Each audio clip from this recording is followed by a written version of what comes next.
have it already queued up.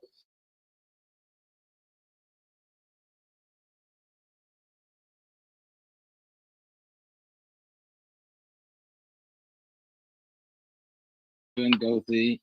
Yes, Yeah. yes. I'm super excited to get into the conversation, especially during a time that there's a lot of conversation around reparations. We have the reparations rally coming up in May. So one of the first things I was really interested in, especially considering Malcolm X discussions around the importance of having socioeconomic control of your conditions, he argued with reparations that were owed to African Americans, but also the African diaspora for the unpaid labor of our ancestors. How does this demand connect to the broader struggle against economic warfare that has historically targeted African cultures and communities? Well, the key thing is knowing history, because to make a claim on reparations, despite us saying, oh, we were in slavery in America and these people and this government sanctioned that enslavement, you still have to prove it in a court. Right. And that means you must have facts. And that facts must come from the historical experiences, its recording, its documentation, to be presented. And people have been trying since the 1800s to carry out, and some persons, individuals, actually have won reparations, and I can't recall the names right now, for themselves.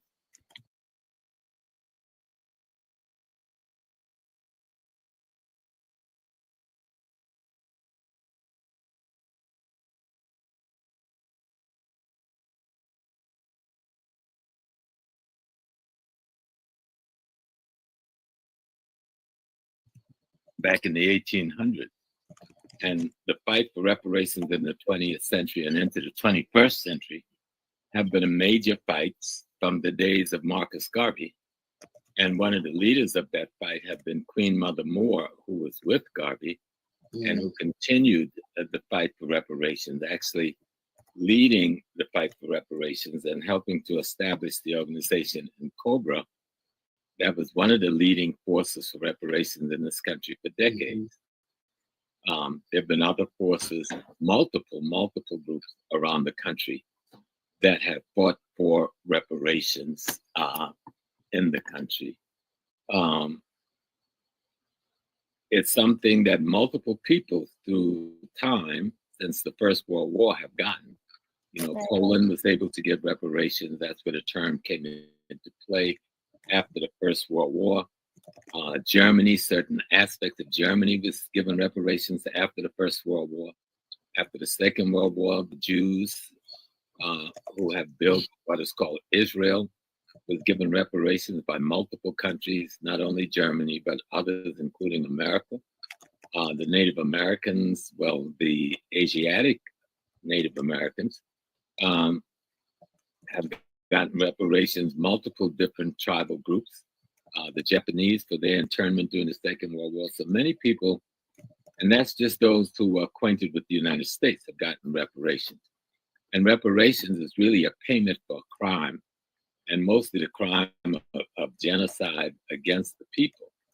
And certainly the 230-something years of in-chain genocide called chattel slavery, and then the 100 or so years of Jim Crow illegal enslavement more than warrants genocide, recognition and reparations granting for the African American people. Right. Right. And it's going to happen. It may not happen in this lifetime. We didn't get in this situation in a year or 2 years or 10 years or 100 years. This is a process that has been close to 500 years plus. And you're not going to undo it in a generation. We haven't even figured out what the process is. We've just been fighting for the process to come into being. Yeah. And maybe the different reparations groups around the country and then the world need to stop competing with I'm the one, I'm going to get it, because not a damn one of them are going to get it as the one. and try to find some united bases under which to work. We know that CARICOM in the Caribbean has their own reparations process going, and even some other islands separate from the CARICOM group have their own reparations process going. Multiple African nations are beginning to mount their reparations demands against those people who colonized and enslaved them in their own countries. And then we have multiple groups here in America. There's no denying that we deserve reparations. It's just being able to hold the people legally accountable in the international legal arena or in their own legal arena, which I don't think we're going to have much success at, in order to get reparations, because it was the very courts of the United States that supported slavery and made the laws and the rules, upheld the laws and the rules that kept slavery in place. It's going to be hard to get them to make that move.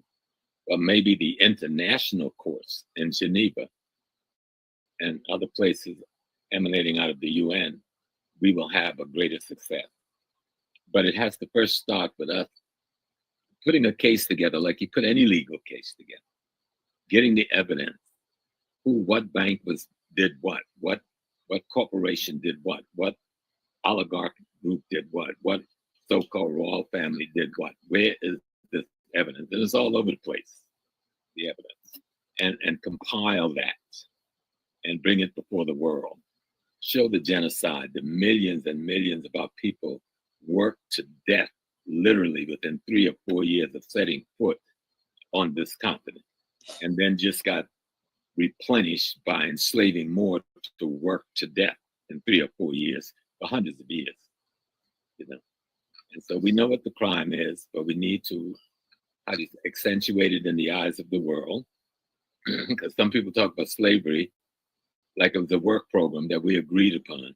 Somebody just went bad on the contract end of it. And we kind of call it what it was. It was genocide, the worst genocide known to mankind.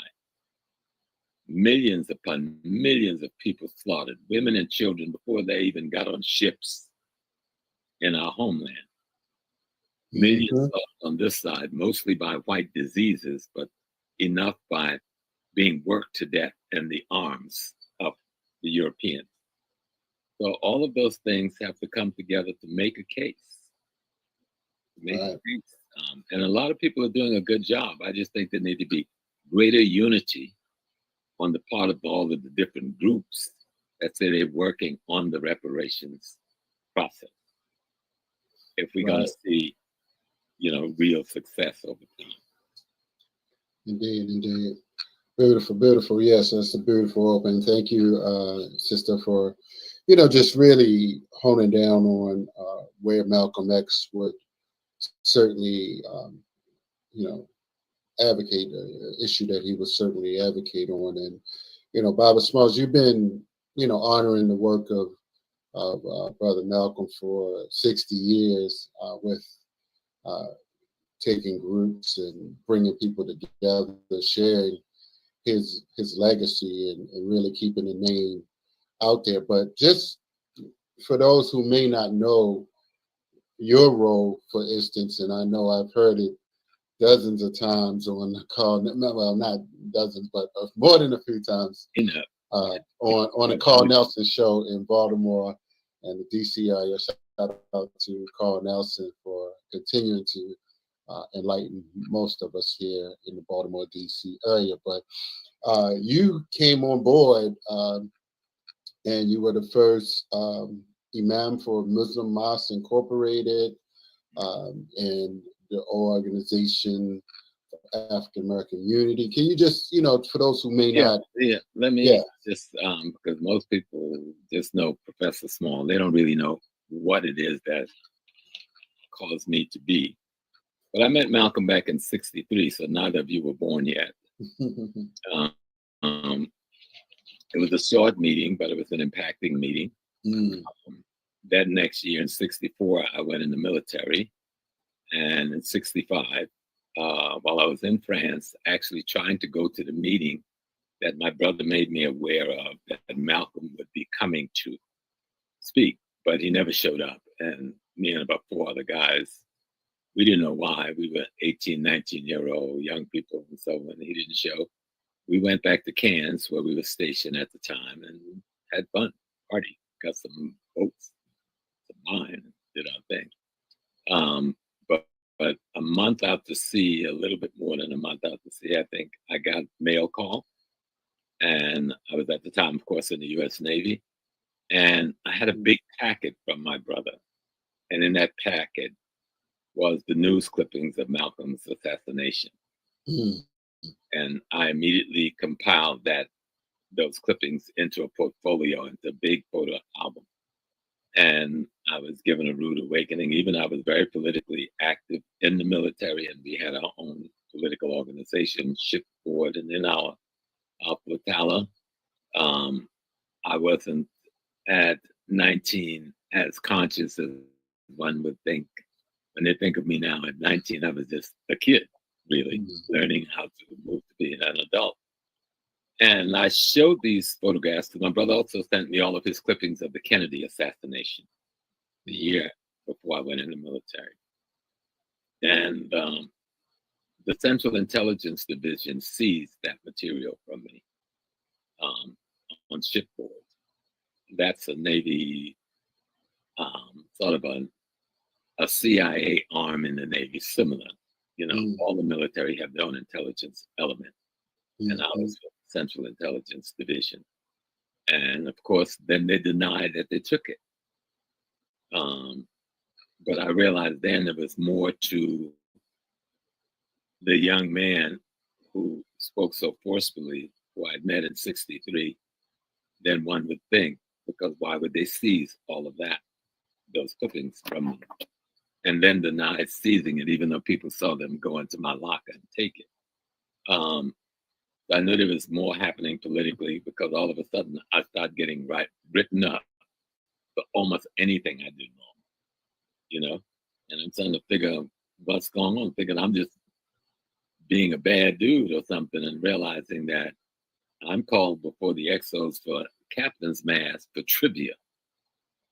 And then I realized some of the older brothers pulled my coat and says, they're out to get you. And so they wanted me to shut my mouth, silence me. So after one of the captain's masts, I was made the librarian. Now somebody said, oh, wow, you were the librarian in the Navy. That's wonderful. Not if you got to sit in a room by yourself all day with nobody to talk to. It's who comes to the library. And a few brothers would come in the morning before going to work duty, 7:30 or so. 8 o'clock, they're gone.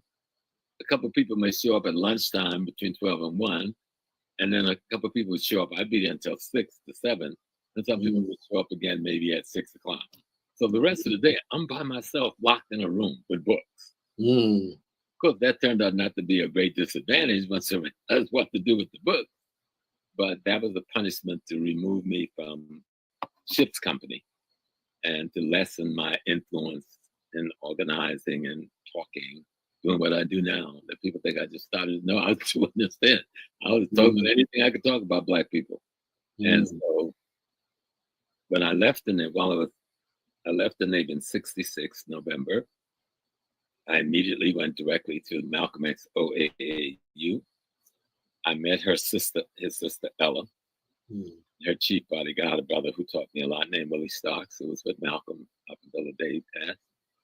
And within 2 months, I was Ella's personal bodyguard, a position I would hold for the next 18 years.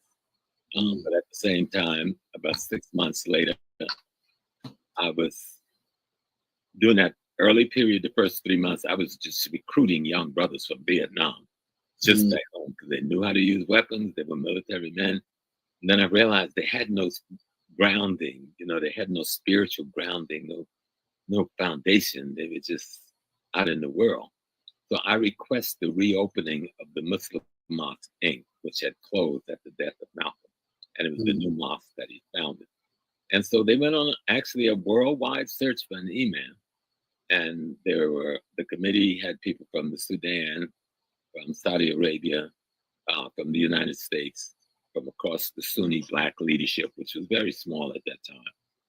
And they chose me. And I refused because I didn't even put my name in. I didn't know who put my name in. I'd studied Islam and I could speak a little Arabic at the time, but my interest was simply to know history. You know, I was interested in religion. And I wanted to have some place where the young men could learn what I was learning, how to make prayers, how to do those things, how to be disciplined. And I refused after Haji Sham, that's the brother who performed Malcolm's janazah, brother Barry Malcolm, came in and informed me that I had been chosen as the imam. And I told him that no, I wasn't about religion. That wasn't my thing. I grew up in a Baptist church. That was enough. I wanted to be free. And so for another week, they re-interviewed some people, interviewed others, and I was chosen again. So this time, Hisham asked me to walk around the block with him. Whenever one of your elders say, "Come, go walk around the block," don't do it. Right?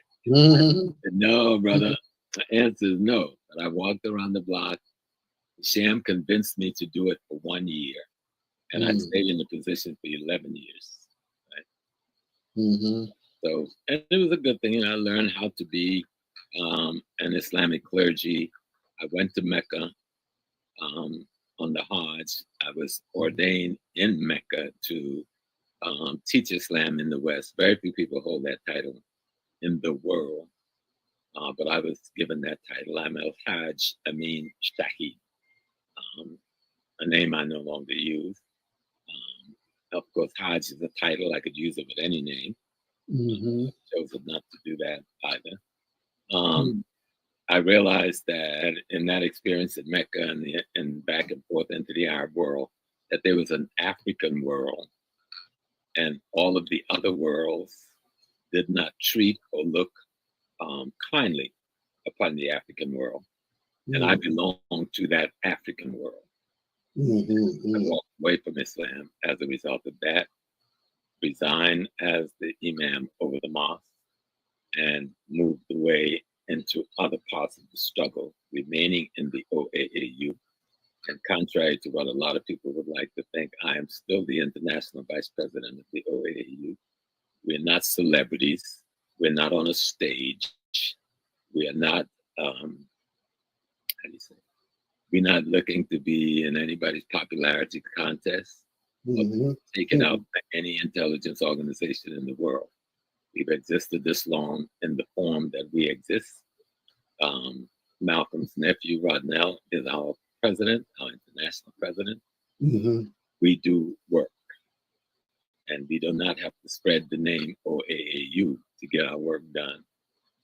And we also have multiple, how do you say, subsidiary organizations, if you want to put it that way, that we work out of. One of the main ones that's a little better known is called the Sons of Africa. Yes. Footing here in North America, but we have them in multiple places in the Caribbean and on the continent. And all we want to do is help our people, wherever we are at, whether we have one person in that country or 100 in that country. Our objective is to try to stick to the principles of Malcolm X, which was Pan-Africanism and African nationalism. They call Black nationalism. They're not opposing things at all. Nationalism is dealing in your local environment, trying to control economic, politics, and culture for your group interests. Pan-Africanism is the unification of African people around the world around a common interest concerning economic, politics, and culture. And so we try to make sure we support those leaders in Africa who stand for those things. Very few have, but for the few who have, we've stood by them, even to their death. You know, I had a chance to sit with Sankara, who's very close with President Rowland, and a few others. So here in the U.S., married for 53 years to a very nice sister I met when we were in college. We have 6 kids. We have together birthed 4, and I had 2 children before I got married, and we raised those children. They're all adults now with their children. I've tried to work in any and every political formation in this country, especially in this city. Fighting on any issue that I thought was relevant, I would work with Dr. Clark, Dr. Ben, Dr. Jeffries, all of the great scholars. I worked with them. but I also worked very closely in the beginning with Al Sharpton before I felt he went astray. Certainly still work until this day with the December 12th movement on any project they're doing, especially supporting Zimbabwe and other African countries. And any formation that goes to the streets. I don't march anymore because my knees are bad, but I spend a lot of time in the streets in many different places in the country. Chicago and Detroit and LA, in the Carolinas, wherever people were fighting, we would send our people to fight with them. And many times, since I was also, besides the international vice president, I was Eastern regional coordinator, I would be on set, or even assist in finding different Black educational and political organizations that we thought would help in the struggle for self-determination. So basically, that's who I am. I've been lecturing and trying to teach our history for 60 plus years. And people say, why are you going to write a book? Well, I got 2,000 tapes. Go listen to some. Everywhere. Every mode of recording ever used, starting with reel to reel, I've done it. Okay. Till today. So don't listen to one tape. So I heard Brother Small. Listen to the teachings. I have gone to great length to give good teaching. When I'm doing even when I'm doing the podcast with any brothers, I put in, my wife can tell you, I put in hours and hours of study. I don't get in front of this computer and start yada, yada, yada. It may sound like it's all flowing out of my brain, but I've been in a lot of books. If I just showed you around this room, there's a lot of books up in there. And I spend a lot of time in them preparing myself to give people information that's useful, especially the young people. At 80 years old in a few months, I don't know how much time I'm going to have down on the planet Earth. This belongs to you guys. The struggle belongs to you. The future belongs to you. You're the architects. You've got to design it. And then you've got to implement it. But learn from us. Learn from our mistakes and learn from the things we've been successful about. You know, me and the Clark and the Malcolm and the King and the others. I got to meet Dr. King. I was a comrade with Jamal, the brother we call Rap Brown, who we're trying to get out of prison even to this day. Comrade, of course, with all of the members, key members of the Black Panther Party, from Deruba Ben Wahad to Tula Shakur to Asada Shakur to Zaid Shakur. These are all my comrades. We were all young people together, fighting in the streets together, trying to bring change in the ways we thought then was the best way forward. And whatever mistakes we made, we didn't make them because we wanted to make mistakes. We made them because we tried with the tools that we had. And Malcolm has always said in his speeches, by any means necessary. And so we would do that. We lost a lot of brothers and sisters, a lot of them killed, a lot went to prison, you know, a lot of families destroyed. People don't think about that. We were all very young, in our late teens or early 20s. And most of the Black Liberation Army members, a few who's still in prison that were trying to get out, and the ones who got out had been in there 35, 40 years. But they went in there at 18, 19 years old, 20 years old. Okay. And they weren't out there doing foolishness. They weren't selling drugs. They weren't killing our people in the streets.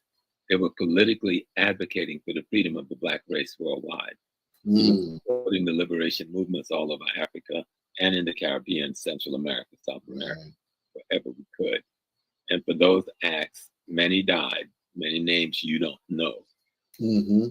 Many lives were destroyed by the authorities of this nation.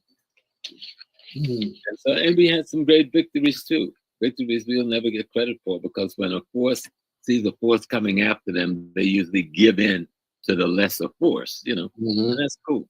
So we put enough pressure to bring a lot of rules and laws and administrative changes and education and other things into being into this country. I can recall at least 4 student campus takeovers that I was involved in. And I only went to one of the schools, but our job was wherever our people we were fighting. Right. You did what you could. Well, let me take a second here and, you know, just mention for those and Sister Nkosia, you actually met up with Baba Smalls in Ghana, and I want to share a clip that he has that Sister Felicia sent for the Accra, Ghana, and Egypt tour. So that's going to be 2 weeks, and I got the flyer. Many may not see it in the upper right-hand corner, but I'm going to play the video right now here. Let me share my screen, and okay, no, that's the wrong. Let me make sure I get the right one up here. Okay, let me just start it and then, okay, wait a minute. No, I need to share. I need to share the video. Actually, let me. Yeah, take your time. Here we go. All right. Family, this is Professor James Small, and I'm inviting you to join me on a life-changing journey to Ghana with Happy from July 25th to August 5th, 2025. This is more than a trip. It's a very spiritual homecoming. We will stand in the very waters where our ancestors took their last bath before being taken from their homeland, never to return. We will honor them, reconnect with our roots, and experience the beauty of Ghana, its people, its culture, and its spirit. And most importantly, we will do this together, surrounded by like-minded brothers and sisters on this journey of remembrance and healing. The ancestors are calling. Will you answer? Visit akadtours.com and return home. All right. Okay, let me close that out here. Okay. I think that's Well, done. Sister Ngozi, you were Yes. on the trip, and I know you. When we all go sometimes to West Africa for the first time, and we're eating different foods, and you had just come from Egypt where you were eating one type of food, and then you came into another dietary situation, and that can sometimes upset your stomach, which happened to you, happened to me multiple times. And I know you didn't get to go to all of the spots we went to, but you got to see enough of it that you have a sense of what we try to do with this tour as an educational tour. We visit up to 4 museums on this tour, and trying to just give a sense of what our history looks like, feel like, and at the same time move through a country and watch a country as it's giving birth to itself. Ghana is a developing institution, and most of its population are young people. So you want to speak to us, and that you've spent multiple times in Ghana, not just on our trip, but you've been back and forth on your own. So you would like to talk to us a little bit about Ghana, then we can get back to Malcolm, because he also spent time in Ghana. Okay, yeah, absolutely. It was a great tour. Like, I loved us going to the medical research center, the organic shop, where we got to see all the different medicines. That was all different plants. Messed up from the poison ivy, and I went there. They took care of me too, and they healed everything. Right, the medicine worked. Yeah, that was terrible. Yeah, here that poison ivy, that was really scary, but yeah. But no, it was a beautiful trip. Yeah, I think I missed a few things, but the museum that we had went to, that I still want to ping in with, that museum that we had reached out to, and allow for the African diasporans to know about a history like that. And maybe we could have the few institutions that we do have a lot of people at, like Howard University, partner with that museum. Do you remember the name of the museum? They had so much history there, and he had used all his funds to collect that history, and had ties with Malcolm X as well, and that was really beautiful. And I want to continue to go back there. It's the one in Esokado in the Western region, right? And the founder of the museum also has an African-owned completely television station called the Pan African TV in Ghana, and he used his own money to build that museum. And it covers the Caribbean, the United States, and Africa. He built a real Pan-African museum. This is in the Western region. And what's beautiful about the Western region, where that museum is located, when we went to Nana and Ketsy's house where the naming ceremony was, Right. the house up on the hill to the right, I didn't get a chance, I don't know, but I pointed out to you guys, that's where Malcolm X stayed, that's where Maya Angelou stayed. That was the family that Maya Angelou lived with while she was in Ghana. And so that is the family whose king oversees our naming ceremony. And the man who built that museum is actually his best friend and brother comrade. Right. He talked about that briefly. He was still choked up about what he had witnessed with Malcolm X as well. So yes, he really was. Beautiful, beautiful. Well, we also have. He stayed in Harlem for some time, and he attributes, because of his activism, he had to escape from America and go back to Ghana, never to return to America again. Wow. Beautiful, beautiful.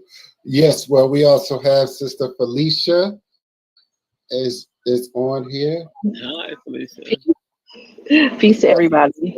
Peace and blessings. Good to hear you. I'm glad you're stationary, right? You got your good earphones on.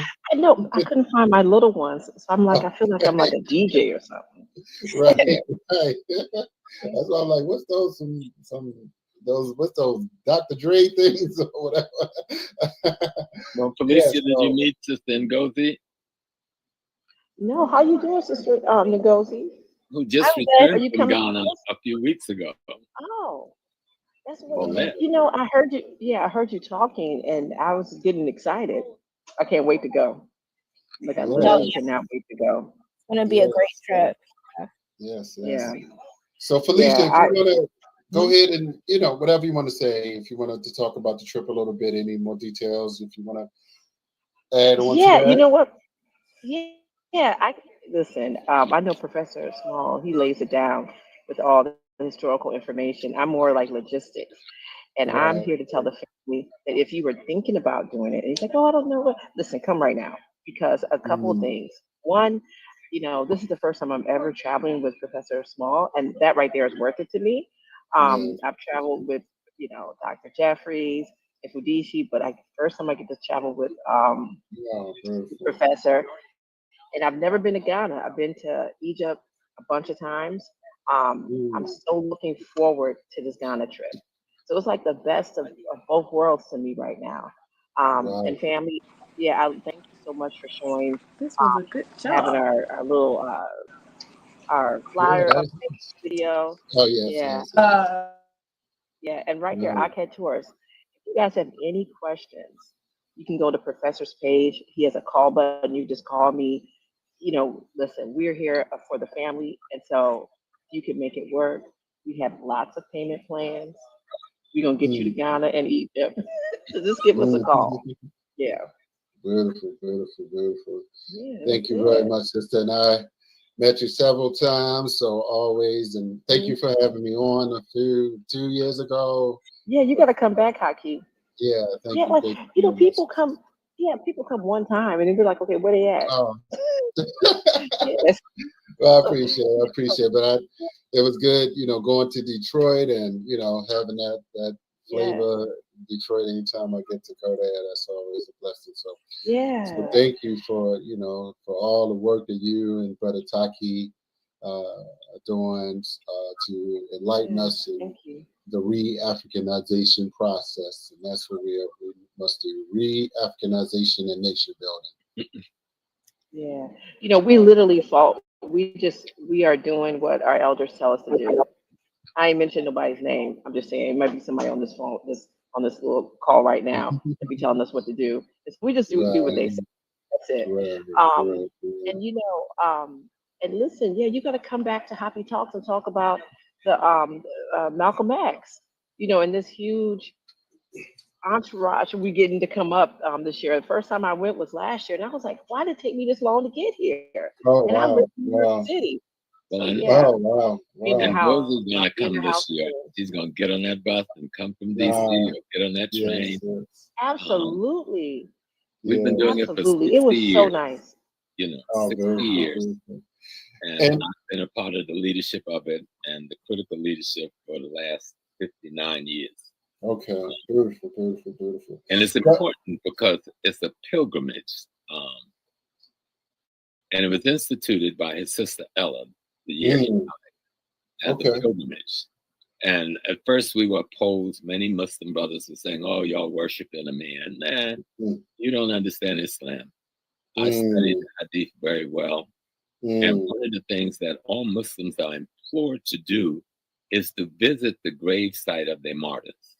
You're mm. asked to do it, you know? Wow. But those who did not know and truly read and understood history, we don't have that issue now. Many Muslims come from multiple different places. Mm, And the Mosque of the Islamic Brotherhood, which was founded by one of Malcolm's Islamic students, Imam Tawfiq, and was headed by another one of his students today, Imam Rashid.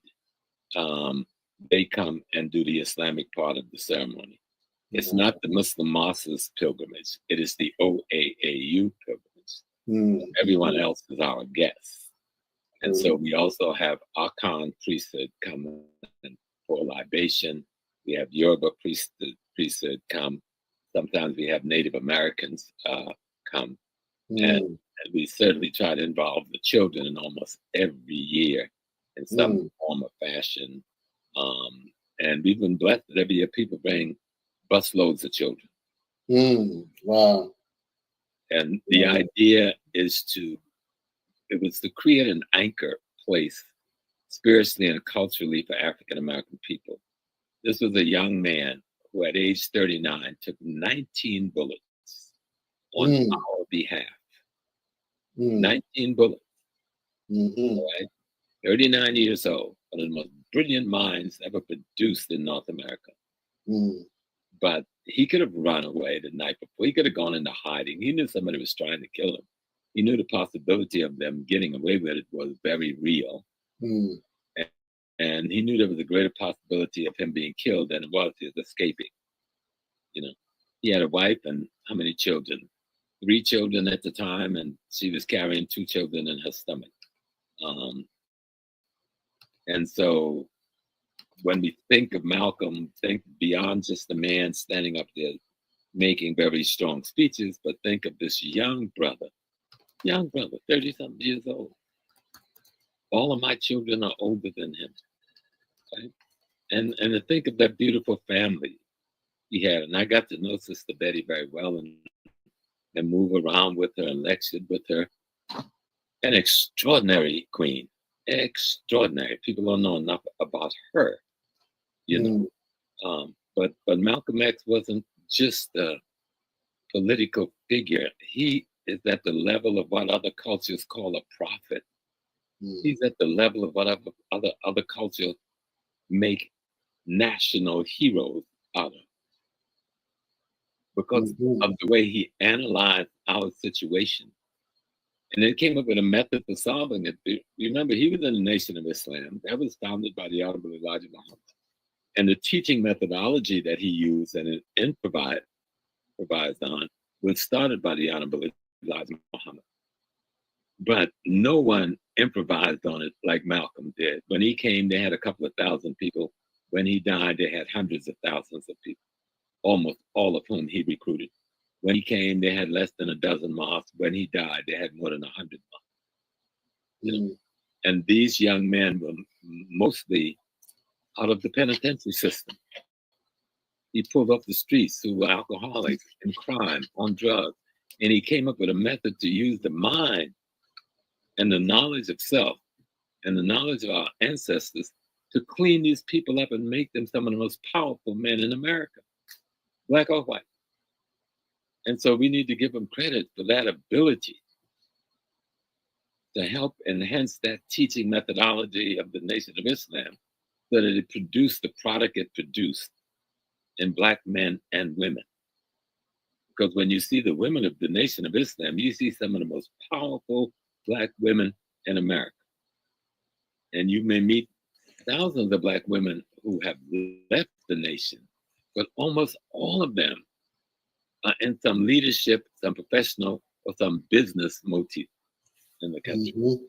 which tells you something about the teachings of the Nation of Islam, and especially those who came under the teachings of Malcolm X, of Hajj Malik El-Shabazz, Omar Wali. So we don't want to forget that part of his name. That was the Yes. last name Yes. he chose. Right. So when we think of his 100th birthday, we have to think of Frederick Douglass, Martin Luther King, Medgar Evers, Yeah. Martin Delaney, Harriet Tubman, Sojourner Truth,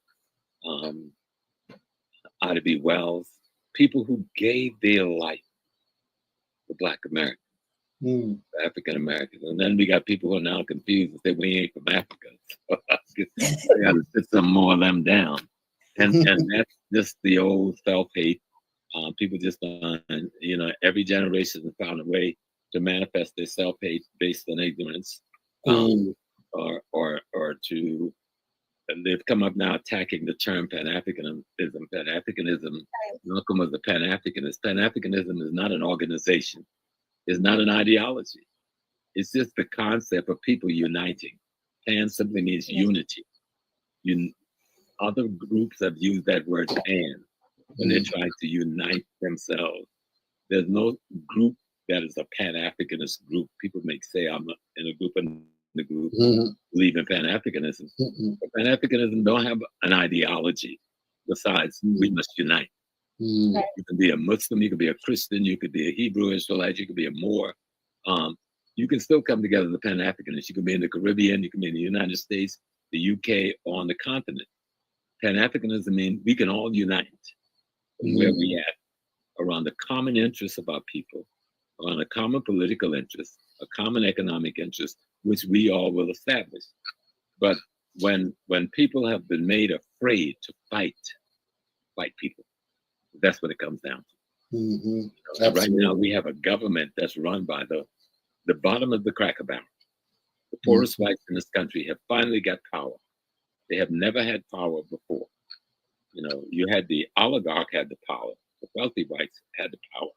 Now you have the poorest of the poor have the power. And they're the most misinformed people on the planet Earth. Especially about race issues, about their own history, and about us. And so, go ahead and go. Well, I just had one statement. Today, I've been trying to wrap my brain around Elon Musk selling Twitter X to his AI company and getting $33 billion, and his history of the apartheid, his family history of the apartheid, racism, colonialism, and eugenics. But I did have a question in light of Malcolm X's advocacy for Black land, for Black liberation. How can preserving African cultural practices in the United States serve as a foundation for economic empowerment? You spoke a little bit about it, but I wanted to hear more of an expansive view, because it seems like there's becoming a solidification of brainwashing in this new generation. And then my other question was, you spoke a little bit about Miss Collins, Ella Collins, and I was wondering what lessons from their leadership, Ella Collins and Malcolm X, resonate most strongly in today's fight for social justice. Somebody asked Malcolm one day, they said, Brother Minister Malcolm, what do you mean by Black nationalism? Do you remember his answer? No, please repeat it. Yes. When asked, what do you mean by Black nationalism? Malcolm X said, you must control the economics, the politics, and the culture where you live. Now, he used the word social in place of culture, but culture is the best description. And so when we think of Malcolm, most people just think of his strong rhetoric against racism, but they don't think of the fact that his ideology was about building the economic, political, and social foundation of the Black community. Right. That was the goal. That was his stated goal. And the one thing he did in the Nation of Islam was the largest Black business corporation in America under the leadership of Malcolm X. After the death of the Honorable Elijah Muhammad, his son Wallace dismantled the business, but had no concept of how culture and business should work together.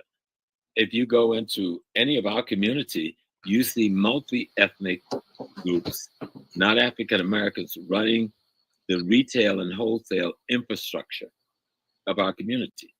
Malcolm X was saying that's inappropriate, that you must control the retail and the wholesale infrastructure in your community. Black nationalism means you must control not only the economic, politics, culture, but the land, labor, and resources of your community. And it seems like so many people don't understand that. They think if you say, I want to be a businessman, that you're anti-Black. And on the other hand, that those who think that if I want to be a businessman, I can't be an African. It's the strangest thing, but I understand why. The system has screwed up our minds that way, you know, because everybody has to eat. Everybody has to have shelter. Everybody has to have clothing. And you can't get that unless you have an economic foundation that allows you to do that for you and your family. You know, and so then we come up with the methodology of how do we do this? You know, how do we begin to, this is where culture come in and goes in. Because culture fosters the unity of a people to operate around the group's interests. Because you can't do this as a bunch of individuals with skill. Right. You know, because right now I was searching last week, looking for the wealthiest Black communities in America, of which we have many. And I'm talking about community with 60% or more Black people whose income is 100,000 or more. And you're all down in the Baltimore and Prince George's area, you got 2 or 3 of those types of communities right there. And coming up in Northern Maryland, you have more. You have them in North Carolina. You have 2 or 3 in LA. You've got them here in New York. You got them out here on Long Island. You've got them up in Boston. We're talking about probably hundreds of some of the wealthiest communities in America is Black, but they don't operate like that. They operate as individuals living in a nice gated community, sending their children off to the best colleges, driving the finest car, and doing minimal things. You know, they do charitable things, many of these communities, and the sororities and fraternities that many of them belong to. But we're not a couple of 100,000 people. We're nearly 60 million people, all right? And if your efforts can't reach out to try to help the bulk of that 60 million, your effort is almost useless. It means your effort is working for the other side, those who are opposed to our survival and our thriving. Exactly. Because those communities can thrive. They can help share that body of knowledge of how to develop entrepreneurship, how to move, you know, in a larger grouping into higher education to get tools and skills, but having that consciousness to bring it back home, not move away to a separate, isolated suburb, okay? And if you go to the suburb, then build the Black foundation there. Don't go as an individual hiding in the midst of other ethnic groups. Take care of their group. But you're a part of their group, taking care of their group. You're not part of your group, taking care of your group. I hope you understand that. I do. Because we miss that.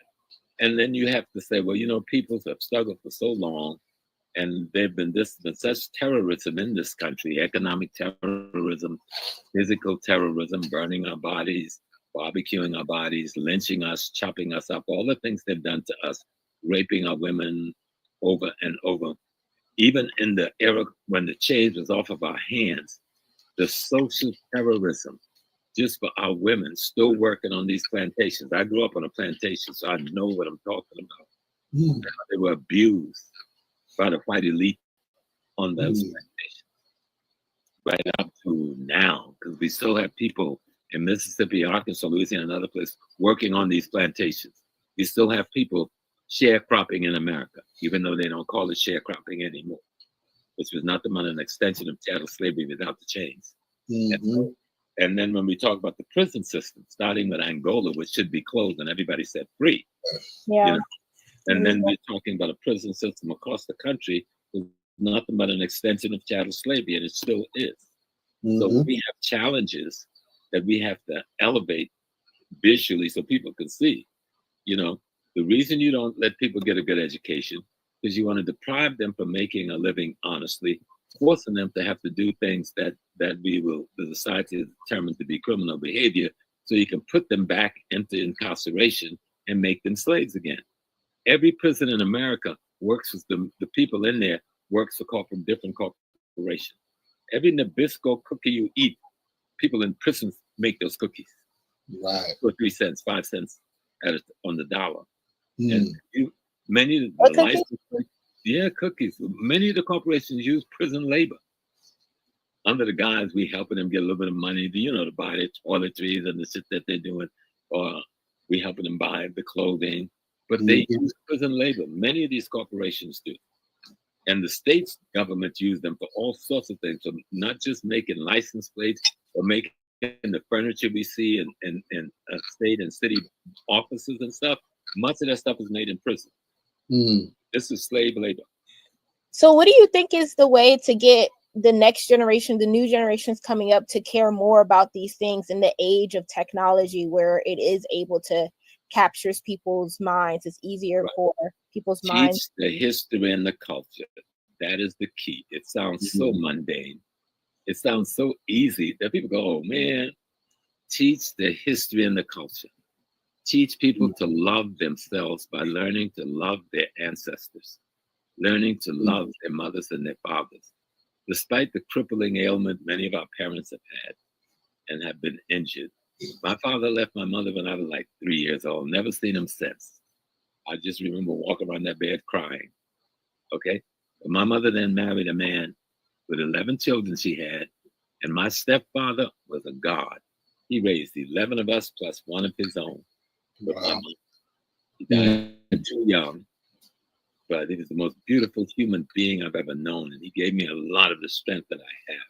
So we know that there's good African men, and my daddy was one of them. There's good African women, and so it was my father and my mother that kept me in my history and my culture. My grandmother was a root lady who kept me in my history and my culture. That's why I know history and culture is what works. That is what takes you and informs you of how to be whatever it is you're going to be. You're going to be a lawyer? Fine. You could be a lawyer for the Zionists. You could be a lawyer for the Anglo-Saxons, or you can be a lawyer for the Black folk. Now, which lawyer are you going to be? Right. And so that's where history and culture comes in. It tells you, it comes up like, who loved you, baby? And that's your ancestors. They gave so much, hoping that your generation, Ngozi, which is one of the greatest we've ever produced, y'all are the most highly technical group that we've ever produced. You're the most educated group, meaning having access to educational training and skills and tools. You're the most courageous, moving all over the world and doing all kinds of things. But you need the bond. The glue is culture.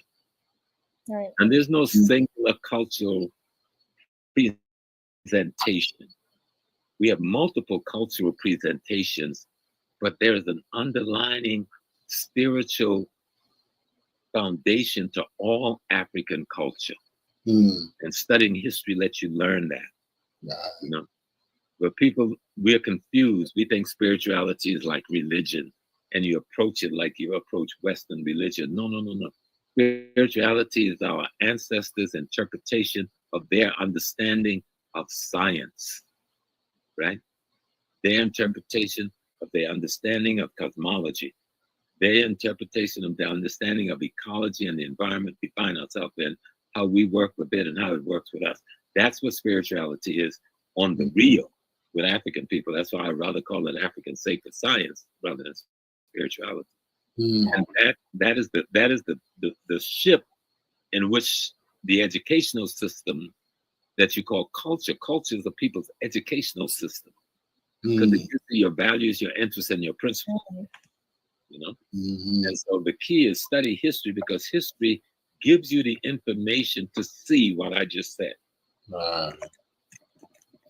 And Malcolm saw that very early on, because Malcolm, a lot of people try to play Malcolm like, oh, he was so downtrodden as a child. Well, listen, when Ella went and got, first of all, his mama, one of the greatest women, Sister Louisa, was in the Marcus Garvey organization. She was an officer in the UNIA, not just a member. She was the secretary of one of their chapters. She was one of the editors of one of their newsletters. So that meant she had She was very politically active and conscious, and the father was the head of a UNIA chapter and a minister. So they even at the beginnings, they came out of an intense African-centered environment. Now, Wow. after Mama's taken away, yes, they put him into the social service system for a couple of years, but Ella came and got him. And Mm. most people don't know Miss Ella Collins. You know, Miss Ella Collins became my mother. I lived in her house for 18 years. I drove everywhere she went. I ran all the bank accounts and everything else. I was the other son. Because when I first went to Ella's house, I slept in Malcolm's room. I wore Malcolm's pajamas. I read the books that Malcolm left all of the notes and all of that stuff. Until one day I just went upstairs with Sister Stella. I don't want to be Malcolm X. I want to be James Small. I don't know if I'll learn about Malcolm, but I don't want to be Malcolm. So he used to fix me Malcolm's favorite breakfast, Malcolm's favorite desserts. And we were good friends and like mother and son. So, and there was one other brother who you don't know, Rodnell Perkins Collins. That's her son. You know, but there was two other ladies in the family. One graduated from Spelman, Aunt Gracie, Aunt Sarah, I'm sorry, and then Aunt Gracie. And those three women, along with Ella's husband, helped groom the man you know as Malcolm X, not the Nation of Islam. The Nation of Islam gave him a place to manifest that. But he came from this foundation where his great-grandfather had been murdered for killing the white folks who raped and lynched his wife. He came from the struggle and this knowledge of self. Wow. You know? And from a family that was conscious. Ella was one of the wealthier Black people in Boston. You know, she was no joke. Yes. Well, let me hop in there. You know, just some key points. And first, and just to add, Brother Dr. Kafani and Sister Nicosia, I went to Jersey where Professor Smalls. I'm not sure if you spoke earlier in the day, Baba, but there was the. No, I was just visiting for once. Okay. I was happy just to come and learn. Yeah, right. No, absolutely. Yeah.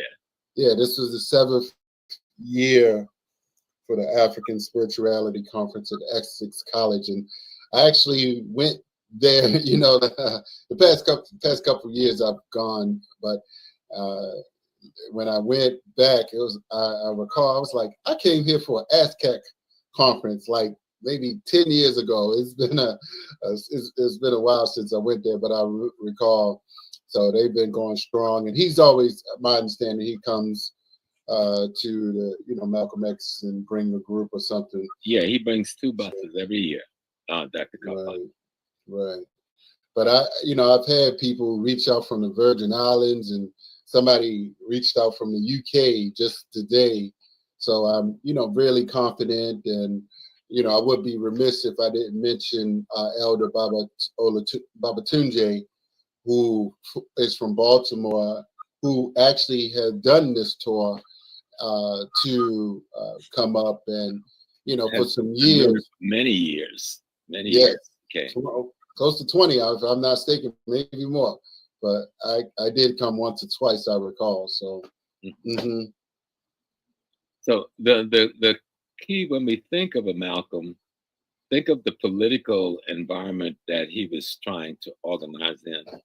Right. And even though they center him a lot just in the New York vicinity, he was all over the country, including the South, building temples in Atlanta, in Mississippi, in Alabama. But they really talk about his work in the South.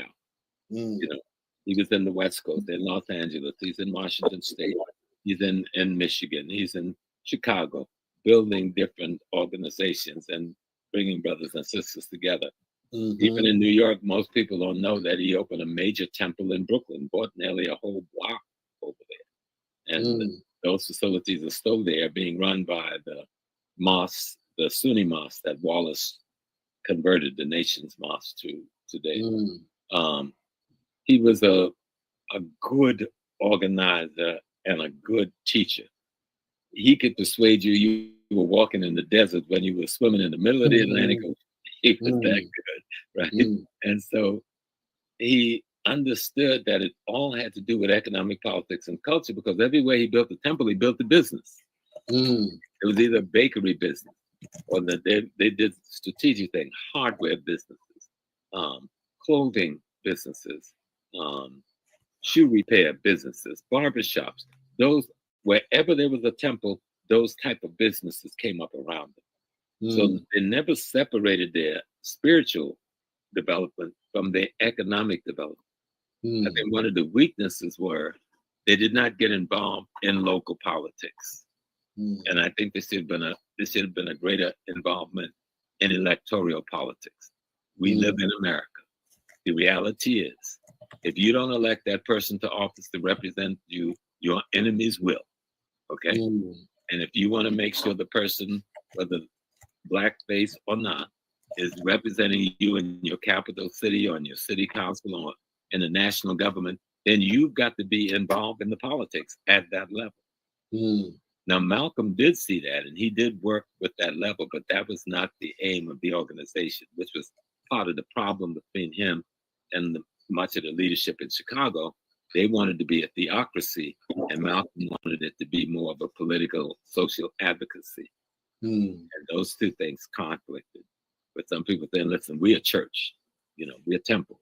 We're doing a religious thing, not that political stuff. That political thing will bring heat on us. So Malcolm wanted to do the political thing as well as the spiritual thing.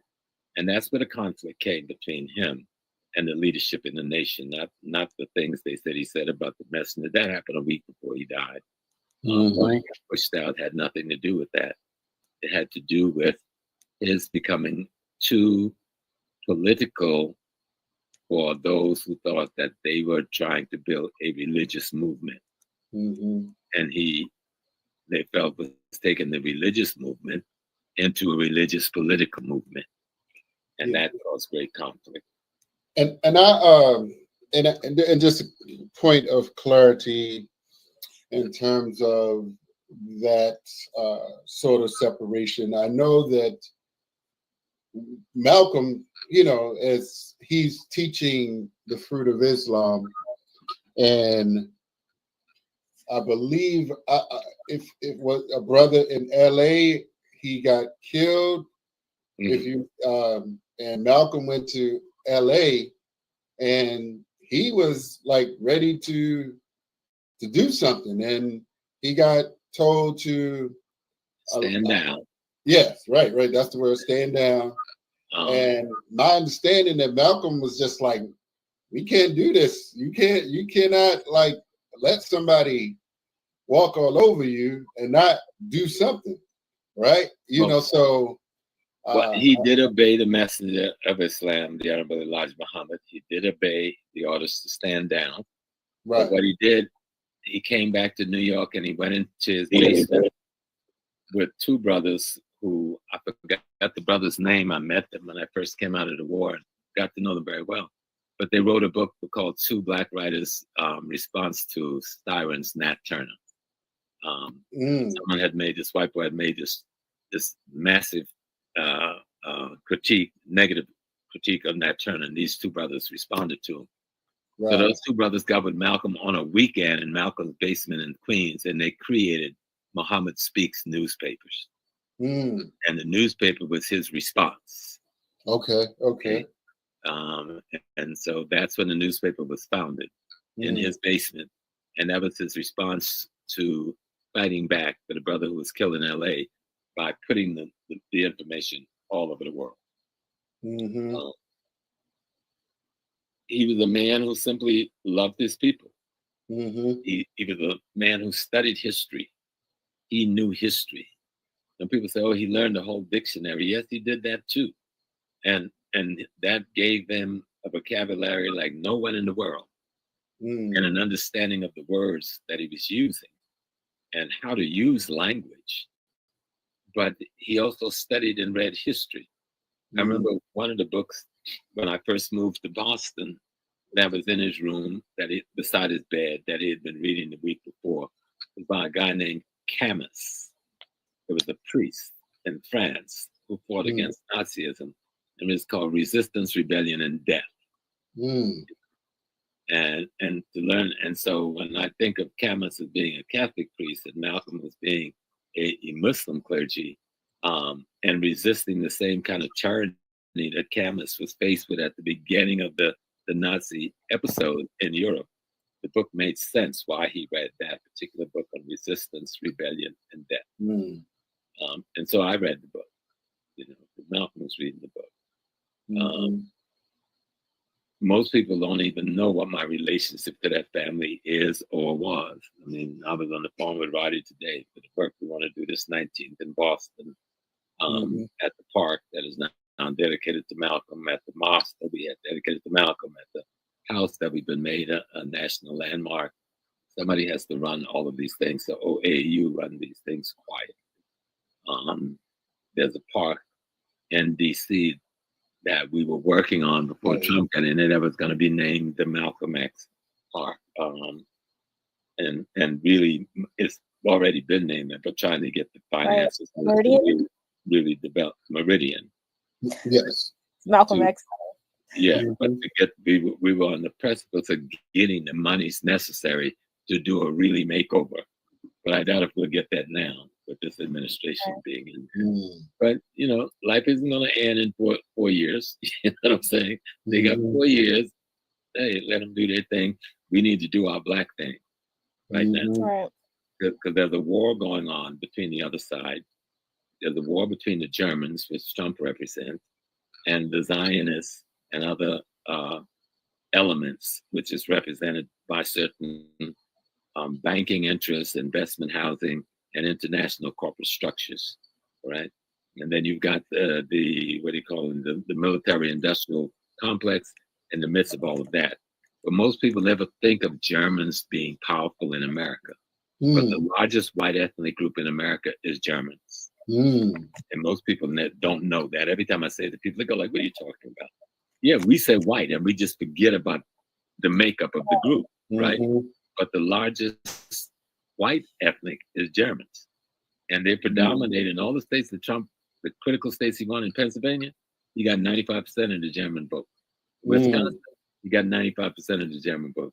In Milwaukee, he got something like 90% of the German votes. And that's replicated wherever there's large German populations. Okay. And then he got, of course, when we think of Central South America and the consciousness of the white-skinned Latino, he got that vote, 70%. They come out of these dictatorship and oligarchy type of governmental structures, these police state and military states. And so Trump was appealing to them. And so we understand that. But we've got to always be willing to study history, study culture, study other people's culture too, because you want to know what's coming after you, study other people's values, but know your values, know your principles that was left. Some people, I was with a brother last night, I was talking on a show with some brothers, and they were saying, well, we had all those things in Africa and it didn't help us. Yeah, but we didn't have guns when they invaded us.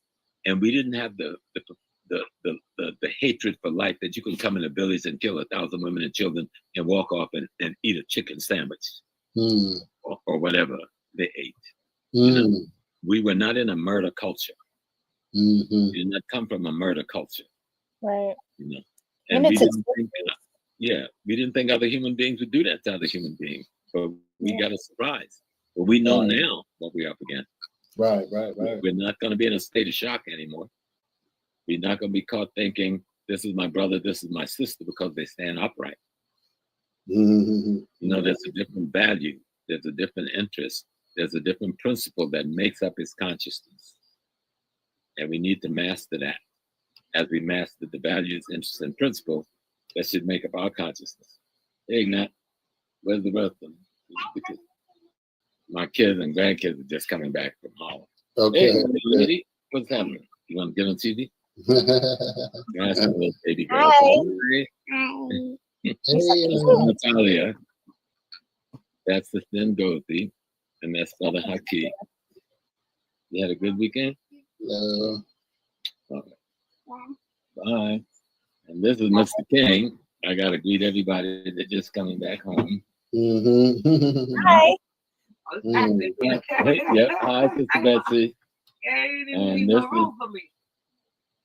is Mr. Mary. Hi, Mr. Mary. Hello, hello. Okay. And this is my daughter, Miss Betsy. So, Hi. Hey, Pops. Hi. Hello, hello. So they represent the fact that family is at the core of everything in African culture. You know, even though we're in this society and we have a lot of problems, like I said, my dad left when I was like 3 years old. Things fall apart.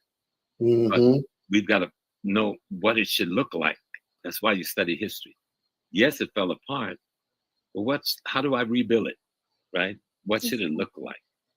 Right? And don't mean you have no easy trip. Me and Carol have been together 53 years. We argue almost every day about something. You know what I'm saying?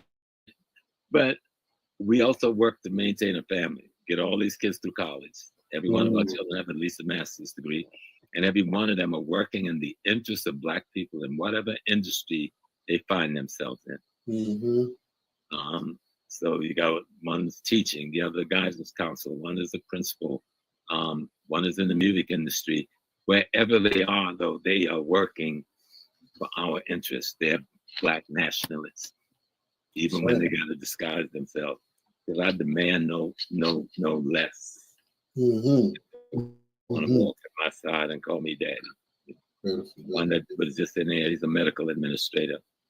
His wife is in the legal profession. So, well, it doesn't matter what skill you got, just put that skill to use for the development of the economic, politics, and culture and the spirituality of your people, wherever you are. And that may manifest itself differently. Everybody can't always wear traditional clothing, because of the environment we're working in.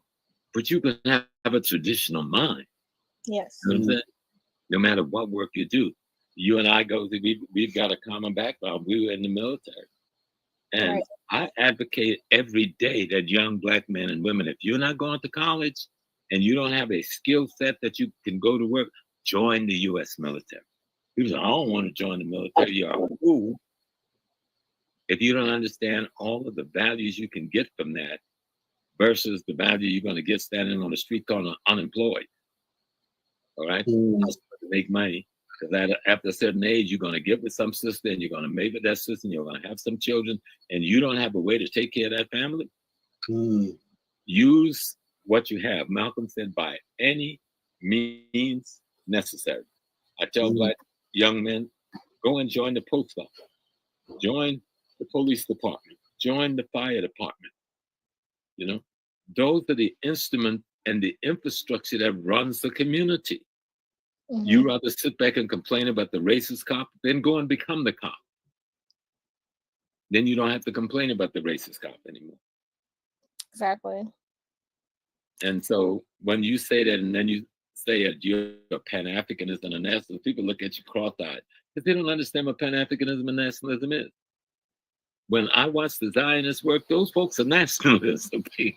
And we may not like what they're doing, but they're using a nationalist ideological approach to doing what they're doing.